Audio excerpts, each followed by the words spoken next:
We're here today with Sam Kabert in California. We're excited to have this conversation with you, Sam. Sam recently earned the honor of being top 40 under 40 for Silicon Valley. And Sam is a mental and emotional health advocate and an author. So we're excited to meet with you today, Sam. Thanks so much for having me in the introduction, Sarah, and John too. I appreciate the opportunity to be with you both, and we'll see where this takes us. Yeah, we're really excited to have you on the podcast. Obviously, most of our podcast episodes up to this point have been strictly pickleball related, but we were really excited to be able to touch base with you prior to this and be able to discuss how our backgrounds really mesh. And, one of the big things with Sarah and I is not just off-court training, but the mental side to not just sports, but life in general. So excited to be able to hear your thoughts on the mental side and especially on that emotional side that a lot of people probably haven't touched on or think about on a day-to-day basis. So would love to hear, what your background is, where you came from, and how you got into this. Yeah, for sure. Well, since it is a pickleball podcast, I should give a shout out to my mom because she's a huge pickleball player, and she used to be a tennis player, 4.0 ranked, and she was very dedicated to that. Me, not so much. I never got into tennis or pickleball as much. I've played a few times pickleball, that is, tennis definitely growing up. But in terms of like the mental and emotional health type stuff, I really put all of my energy into business. Back in college, I started my first business, which is nearly, 14, 15 years ago or so. And I ended up building a 7-figure business that took a while to get there. And honestly, I know, John, you're an early adopter with podcasts. You've been interested in podcasts, for 17 years or so, I think you mentioned? Yeah. So started in my childhood, yes. Yeah, right. Yeah. So podcasting was really what catapulted my success. I launched my first show in 2017. I remember the date. I remember it like it was yesterday, January 17th, 2017. I brought one of my good friends over to my house and I was like, hey, we're going to start this podcast. And it was like that scene in Zoolander. You know that scene where they're getting the files outside the computer and they're kind of dancing. They're like, the files are inside the computer. And they're like, hoo, hoo, hoo, hoo. And they turn to like monkeys, right? That was my friend and I doing our first podcast. We were like, I guess we just talk inside the computer. This is back 2017, and there wasn't as many platforms and just knowledge around how to start a podcast. But we quickly figured it out. I started to become a student of podcasting. All that aside, the podcast turned into a media network. We ended up having multiple shows on the network. We did an annual event at eBay's headquarters called Pitch Tank. It was our version of Shark Tank. This was all in Silicon Valley.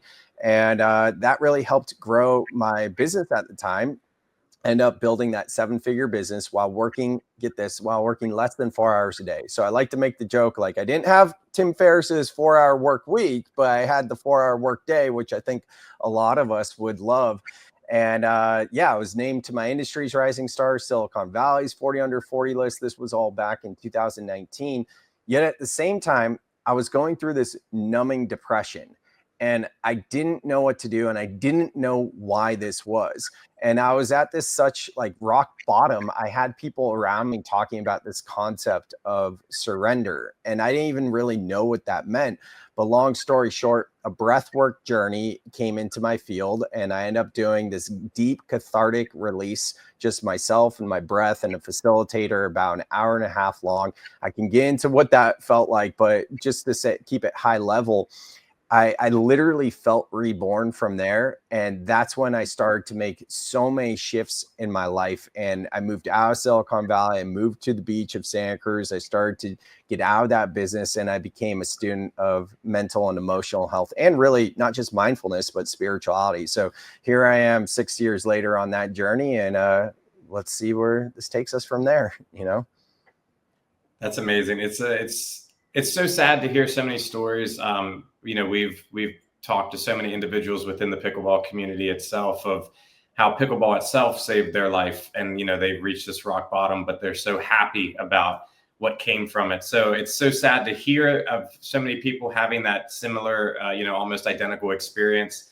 a lot of individuals that we hear that from are also, they never made 40 under 40 in Silicon Valley, but high achievers within the fields that they were in, always trying to push for more and more and more, but always starting to kind of feel that emptiness that I think from my personal standpoint and from what I've experienced in life, I think a lot of us try to fill that emptiness with success. I know I did for sure.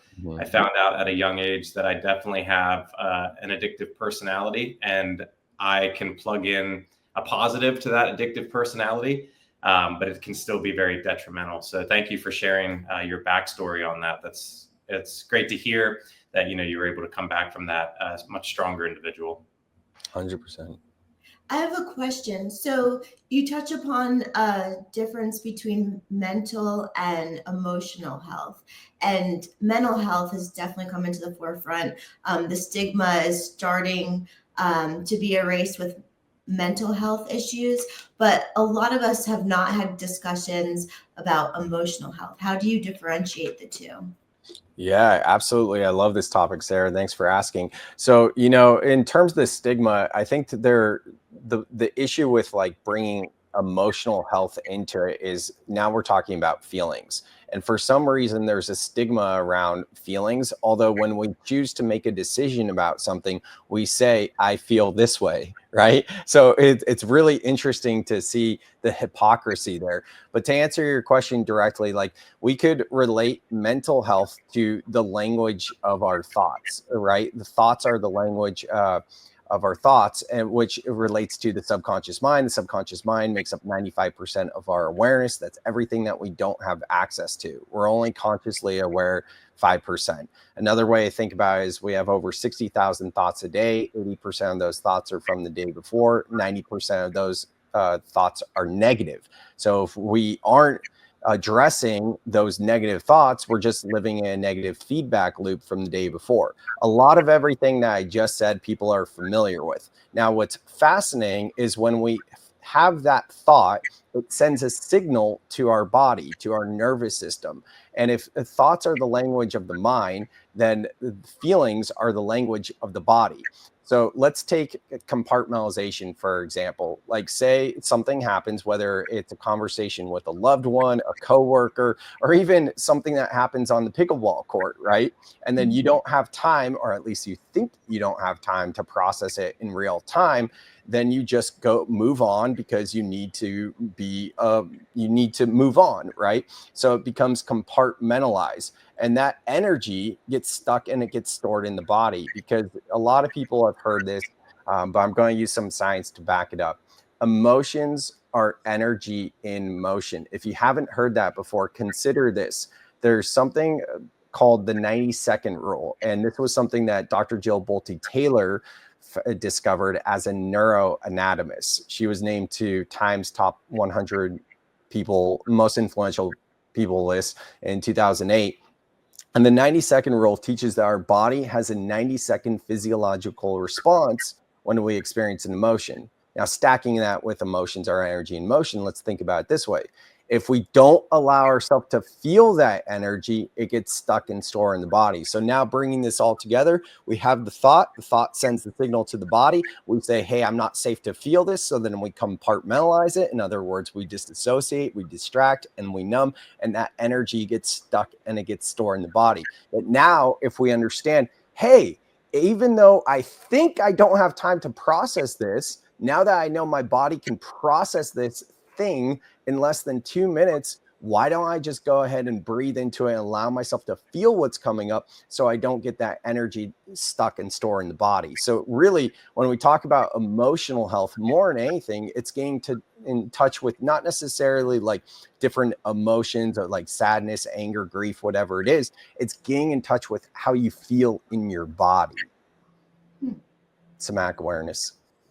So how does one maximize that use, that 90 seconds following the negative incidents? Yeah. So I'll take you back 2 years ago. 2 years ago, I had just written my fourth book, another bestseller. This one, actually my first bestseller. This one was Soul Life Balance, A Guide to Igniting and Integrating Spiritual Awakenings. It was really like 3-4 years in the making of what John mentioned about like chasing success, where I was at, and be like, there's got to be something more. And I really thought I had figured it all out. Like I was really on top of my game again in a different way. It wasn't about chasing success or chasing achievements. It just, I felt so whole and complete within, and everything just made so much sense. Then a few months later, my life totally imploded.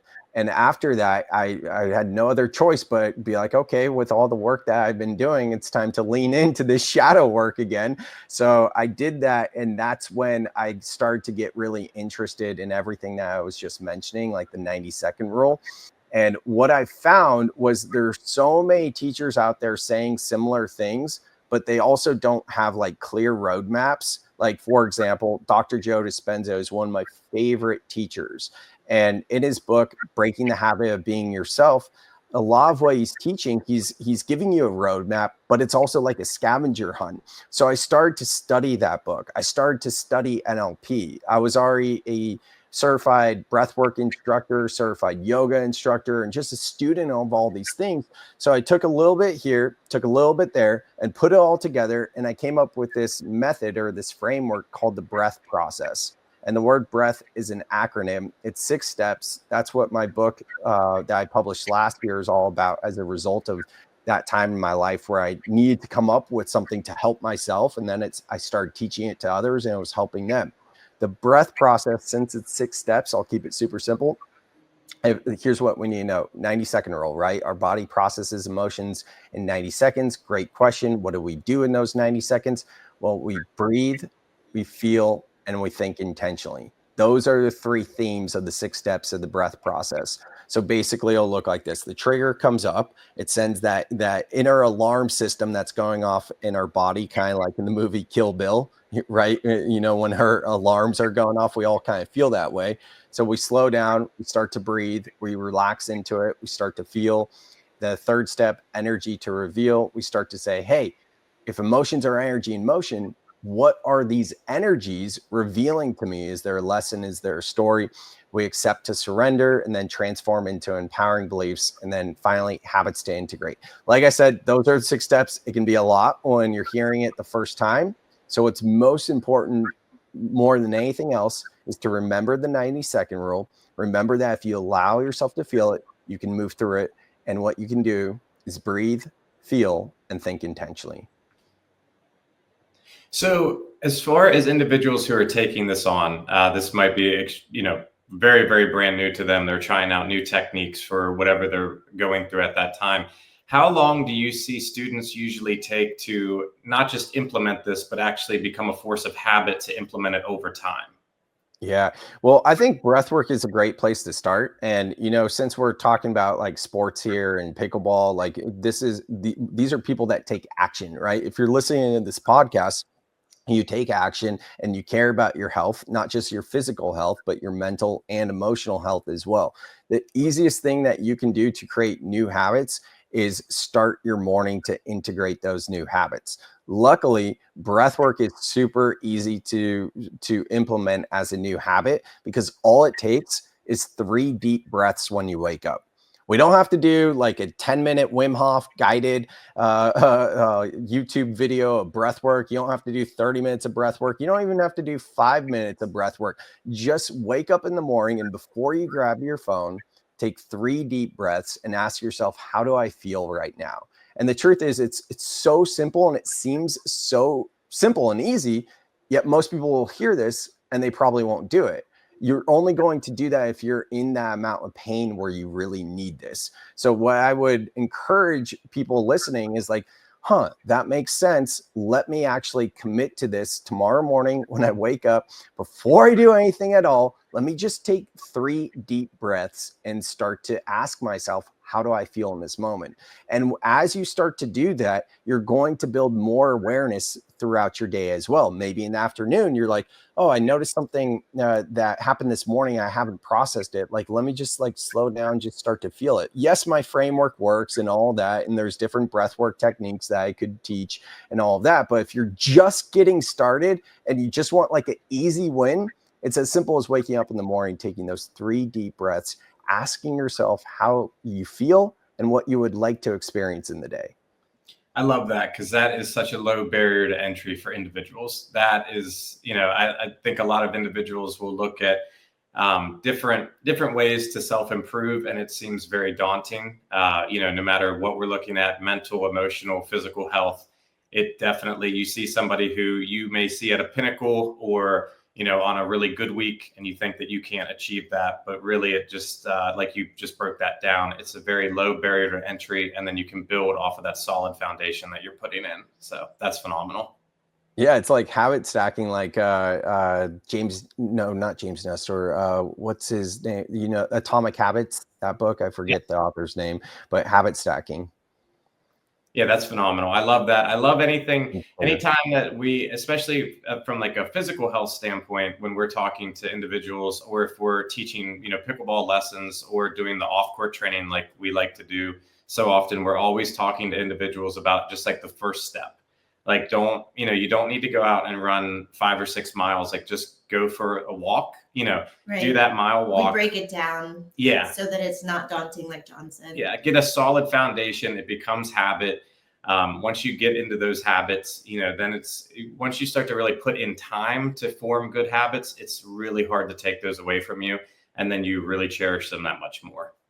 And here's a great example for your listeners. I've never considered myself the most athletic. Like I love sports, I surf and all these things. I used to do triathlons, but all of this comes very hard for me. It's not easy.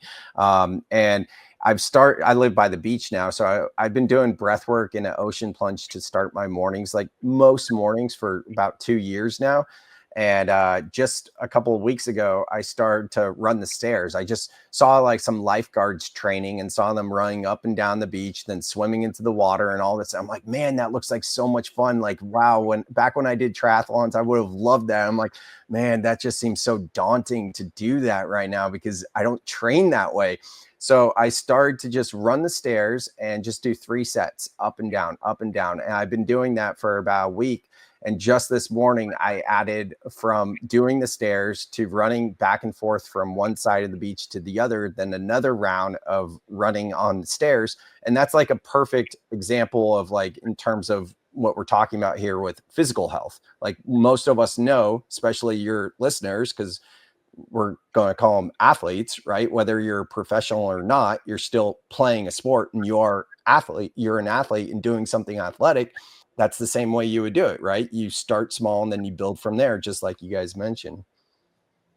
So it's how is that physical aspect that you've added to your morning affected the mental and emotional aspect that you already had implemented as your morning routine?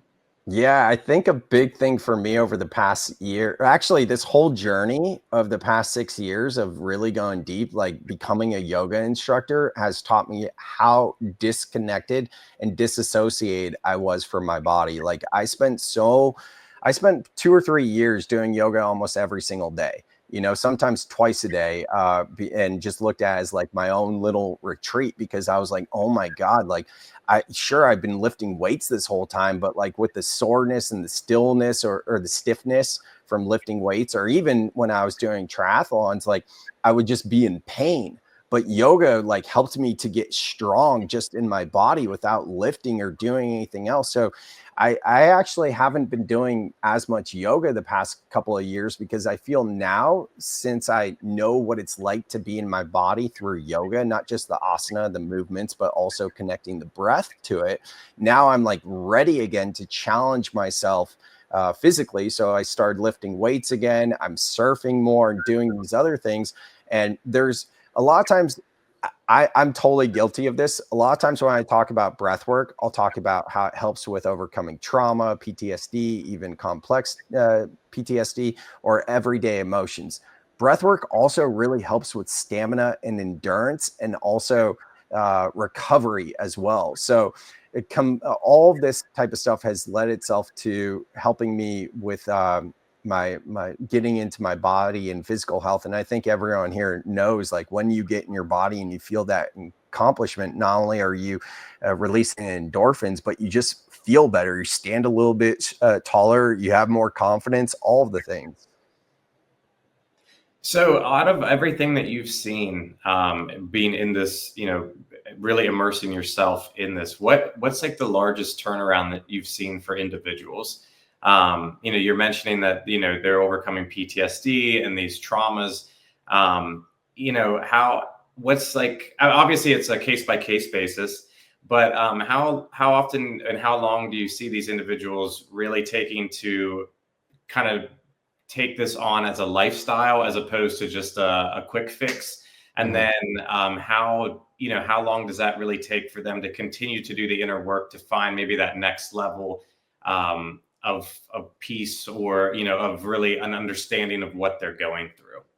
Yeah, great question. So one of my mentors, Dr. Matt James, he's written so many books, but he's been a practitioner of NLP since he was like 11 years old. I think he became a master practitioner when he was 13, and he was training with Tony Robbins. His dad was friends with Tony Robbins and all of that. And I was reading his book last night called Mental Emotional Release for the fourth time because I love it so much. And his dad created this framework called timeline therapy in 1985. And anyone that's familiar with NLP or has gone through some sort of NLP, neuro-linguistic programming training, that's essentially what Tony Robbins is teaching. They may have come across his dad's work of timeline therapy. Dr. Matt rebranded it to mental emotional release maybe 20 something years ago, give or take. And in the section I was reading last night, again, I'm a master practitioner of this, and I've read this book like 4 times, and I was just reading it last night, but he was sharing an example of someone who had anger issues their whole life, and so much so it caused a divorce, a firing from her career, all of these things. And then he led her through MER, mental emotional release, and within minutes it was gone. The anger was gone. He connected with her a few years. She was shocked by it in the moment, and then he connected with her again a few years later, and she said it was still gone. And the thing that's fascinating about this story is someone could hear that story and be like, wow, that transformation took her 20 years or her lifetime for leading up to that. But really what happened was that transformation came in the moment when she decided to let it go, and when she decided to reprogram her subconscious mind. And I say this because I work with a lot of people that work with psychedelics. I do a lot of psychedelic integration coaching, and I see so many people get tripped up because a lot of people will do maybe an ayahuasca ceremony, maybe a mushroom ceremony, or a toad medicine ceremony, and then they will just get it. They will just get it, and then they'll move on with their life and they'll be great. But then the other side of the coin is people that get stuck in victim mentality. And when we get stuck in that victim consciousness, we can't change. But for my clients that I've worked with that have been able to see where they've been patterned that way and they were able to accept it, then they can have that transformation. Other people that just want to say, hey, the world is out to get me, they're going to be stuck. Which is why I infuse this into the breath process. I know I went over it really quick, but the fourth step of the breath, the third and the fourth steps are energy to reveal. So it's that shadow work. It's asking, hey, if I experience a lot of sadness or a lot of anger all the time, like, what is this energy revealing to me? What's the narrative? What's the story that plays on loop? And then usually when that comes, we're like, oh no, I don't want to see that. That's too much. So the next step is accept it to surrender. So surrender to that feeling that's coming up. And when people are not able to have a transformation, it's because they're in resistance. All surrender means is to let go of resistance. That's all it means. It's not giving up. It's not quitting or anything like that. It's about acceptance. So when we can get to this place of acceptance, we can have that transformation in literally minutes. Otherwise, it could take years because we're just calling ourselves a victim and we don't even realize we're in our stuff, you know? So do you see patients, or do you see individuals who are going into this? And again, this is a very loaded question, but do you think that a lot of these individuals, it is not, they don't want to get into this because of the fear factor of what they might find? Or is it just the hustle and bustle of everyday life and it just keeps getting pushed back and pushed back and pushed back? Yeah, totally. It's so much easier to do our work when life is right in front of you with those challenges, when you just lost a loved one, when you have that, whatever it is for you. But when it's just like that everyday stressor where it's just like, man, I feel like I'm drowning. I can't keep up. A lot of people aren't motivated enough to make that change. But when someone is truly at rock bottom, I mean, for me at least, and a lot of people I work with, it's like you have no other choice, right? But it's kind of like a nice to have with those everyday stressors and pressures. So it just depends on the person. I have someone that reached out to me today on Instagram, and he was interested in, like, I didn't even remember who it was, but I went up in the thread and we had like a whole conversation over a year ago, and we never had a call, but now he's ready, right? So a lot of times, like, people will show interest, but they're not in enough pain where they really want to take action. So unfortunately, the way it works is like, yeah, that pain really is what initially will feel like a setback, but it's not a setback. It's a setup for what's next. And we need to be able to accept it and to surrender to it, to have that mindset to make those changes. I love that. So how do we recognize in ourselves that we are ready? And if we're not, how do we prepare ourselves before we even take those steps? For sure. I think it just depends on the person, right? What we're talking about here with readiness, like what are we talking about? Are we talking about like psychedelics, right? Because that's one conversation. Are we talking about a breakthrough session with MER, which is, what I alluded to earlier with Dr. Matt, and overcoming completely wiping out phobias, complex PTSD, and all these sorts of things, because it's very different to reprogram the subconscious mind versus going to a psychedelic ceremony, but both can have very impactful results. And then on the other hand, like, I have my free breath club community, which is a perfect way to just dip your toes in the water. I lead free breathwork sessions via Zoom every Wednesday. They're about 30 minutes long. And it's not going to give you that like rebirth type feeling, but you're not definitely, but a lot of people will probably leave the session with some tears, because they're processing things that have come up. And that's a great place to start as well. So it's just starting to get back in touch with yourself and noticing your thoughts, your feelings, and not running from them.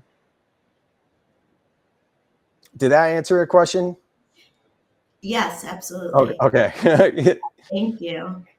So now this is just a very selfish question on my part, but how do you see this like stacking up with other maybe other ways of implementing like self-awareness? So, say, from an athletic standpoint, I know for a fact that there are athletes who use sports as a crutch, right? It's a way, it's a good crutch, but it's still a crutch. So how do you see this like stacking with other habits that lead to that positive outcome, right? Because from my standpoint, one change has to lead to another, or it's not really change, right? It's like with diet and exercise. You can exercise all you want, but if your diet doesn't change, are you really changing, or are you just implementing this one little tactic? So I like to look at things very full picture. So I would love to hear how you see that stacking into everyday life and other habits that other individuals might be bringing on in a positive manner.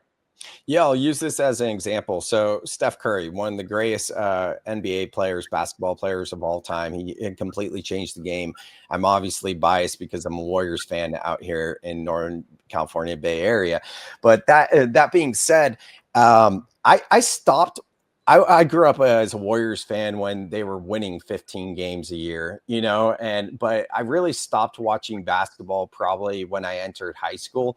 And with like the whole Warriors run, I've been on and off watching because I'm just not as interested, but I do love watching it. Greatness, right? It's just sometimes I can find that like that addictive personality that you mentioned earlier. Like, I have that too. Luckily that we're using that in healthy outlets like maybe sports or business or things like that, right? So going back to the example of Steph, one of the things that I found so fascinating was he was asked in an interview, what skill do you attribute to your success more than anything else? And his answer was breathing. Wow. Yeah, absolutely wild. And when he I'm not sure his hamstring injury that just happened. I think it was like a grade 1. I don't know that much about his injury, but it was enough so he couldn't play. And then the Warriors got eliminated from the playoffs at the time of this recording in 2025. And they're making a really good run. Like this is, they had a chance at winning the championship, put it that way. And Steph is in the twilight years of his life. In a post-game interview after he missed 4 games in a row because of his hamstring injury, he was talking about the sadness he was feeling. He was saying it's just sad. And I know I'm going to feel this way for a while. And the reason why I bring this up is a few things. He's doing his breath work. He attributes breath work to his success. He's 37 years old and he's still running laps around so many of the other players on the court. And in a post-game interview, he's literally talking about his sadness and understanding that he needs to process it. So I think that's a great example from like someone who is at the top of their game, an elite athlete. Like he's one of the most athletic players to ever play the game. Like his stamina and endurance is wild, and everyone respects his workouts. There's so many players that this has been well documented. There's so many players that have tried to keep up with his workouts and they can't. Some of them have even puked afterwards and they're younger than him. So he's sitting there doing breath work because he knows it helps him with his athletic performance. And in a post-game interview, he is so self-aware. He's talking about feeling sad. He's not worried about stigma or anything else. And he's understanding like, this is coming up right now. I need to process this and I need to feel this so that he can move through this. And this is one of the greatest players of all time. So I think that's a great example to show how leaning in to do your own work can improve your wellness state on a whole, Yeah, because everything is connected, right? If you're not mentally well, you're probably not physically well. If your emotional state is not well, then it's impacting everything else. So thank you for that. That is such a great way to look at it and showcase how the breath work is impacting not just the emotional and the mental, but the physical as well. And everything from my standpoint, and I've talked to Sarah about this at length, everything is connected. It's all energy that is connected and intertwined. And if you're just focusing on one little aspect and you're not looking at that whole picture, from my standpoint, I get nervous that, I don't know if it's kind of looking at it as a quick fix, and it's kind of that fear factor of delving into something that might be much larger than what you might want to see. But, like you said, when we hit rock bottom, you only have one choice. And I know from personal experience, that has been one of the best life lessons that I have ever been able to have. And I'm very thankful for it coming out of the other side of it. And it's definitely made me a stronger person and really opened my eyes to how to be a better person overall and really look at things from a holistic standpoint and not just in a microscopic lens. Mm-hmm. I love that. This has been fascinating, and I definitely want to participate in one of your Zoom sessions and take it a step further. These themes that we've been talking about are themes that we've been talking about with our pickleball podcast, and the widespread need for people to really be more focused internally. And a lot of times, like we were saying earlier, we get so caught up in our busy lives and we don't even realize how much stress we're feeling, and our bodies are experiencing a lower level of health just because we're not handling the emotional and mental wellness that we need to. Yeah, I would love to have you both in the sessions and lead some guided breath work. I honestly love it. It lights me up so much. I was traveling last week and I wasn't able to lead the sessions because there's actually 3 a week. I launched something new. It's called Breath School. And with Breath School, there's a Tuesday and Thursday breath work session as well, along with an online course. And I'm going to gift both of you access to Breath School. I would love for you guys to be a part of it and check it out. And for anyone listening that's interested in joining Breath Club, it's completely free. And Breath School for your listeners as well, I'm happy to offer a 1-month trial. I'll give you the code. You can put it in the show notes. It'll just be Picklebox. But yeah, I love this stuff so much. I love this conversation. I love that you guys are open to having a conversation outside pickleball to talk about feelings and whatnot. So thank you so much for the way you all are showing up. Oh yeah, I mean, we thank you for being, the first guest that's outside of pickleball to come onto the podcast.